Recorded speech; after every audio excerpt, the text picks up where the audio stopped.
Tuesday, the day of the week where I pull out some of my thoughts, I suppose, about home education. For those of you who are new to my channel, who don't know very much about me, I have 5 children. They've all been home educated up until the point where they wanted to enter into a more institutional setting. I still have 1 child at home who is being home educated, and he is an 11-year-old boy.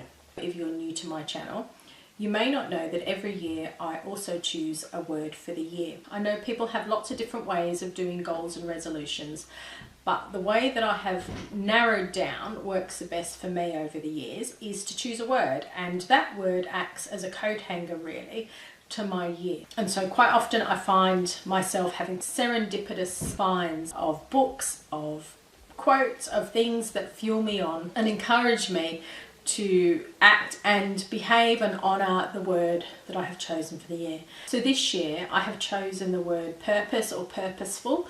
And so I guess what I really wanted to talk to you today about was how having a purpose and working out what our values are really changes the way that we approach what we do. I have certainly found this to be true in my own life, that when I have been very conscious about the things that are important to me and my family, then I have found that life becomes a lot easier. So in order to do that today, I have done what we used to call many years ago in Sunday school an object lesson.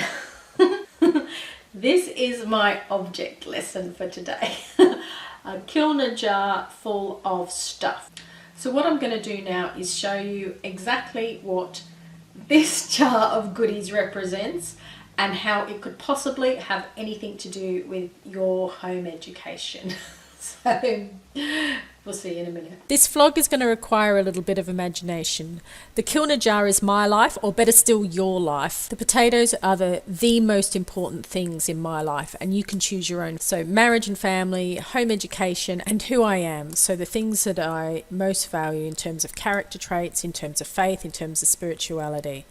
The almonds are the next biggest things in my life. So relationships outside of the family, my health, any work that I'm required to do, both in the home and perhaps outside the home. But you can think of the things in your life that are the next biggest things too. Moving right along, we have the popcorn, and the popcorn is the next level down. So things like my interests and hobbies, my security, the things that go along with that, and volunteering or any other value or purpose that fits into that zone in my life. The sugar represents the nitty-gritty of life, the things that seem to take up so much time and energy but are so important that we do.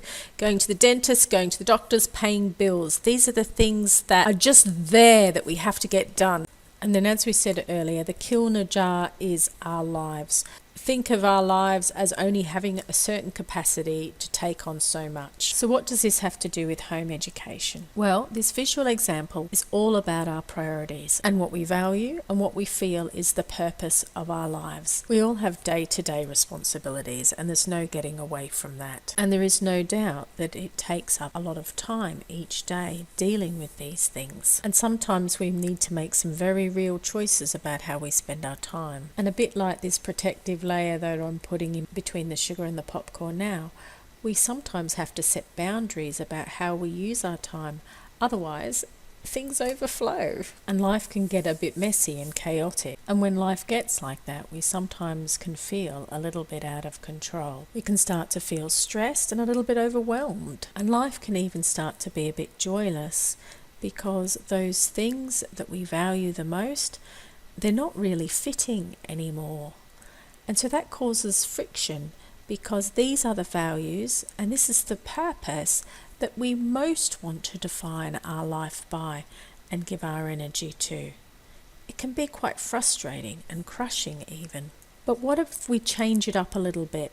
What if we change the way we prioritize our lives? And those big things, those things that we value the most, and we feel that are our purpose in life, what if we take care of them first? First things first. I found this a really helpful way to do life because when I can remember what my purpose is and what I value the most, it becomes a lot easier to make decisions about what I want to do with my time. Of course, things come along in our day-to-day life that we just have to deal with. But if we can keep harking back to the things that we value and the things that drive us, then it helps us to decide what we do when we do have a choice about the way we spend our time. It helps us to say no to things, it helps us to set boundaries, but it also helps us to say yes to things as well. Yes to spending time home educating our children and not feeling guilty about that. Yes to spending time with our partners and our spouses and building healthy relationships. And yes to spending time working on who we are and becoming a better person and living according to our values and purpose in life. When I die and they're choosing what to say on my headstone, I don't want it to say that I was really great at doing the ironing or that my windows were the sparkliest in my street. I want it to say that those things that I valued the most, that I did them and I did them well. What about you? What are your big things? What are you going to focus on this year and give your time to? What brings you joy and drives you on and gives you hope and a purpose? And what changes do you need to make in your life in order for that to happen this year?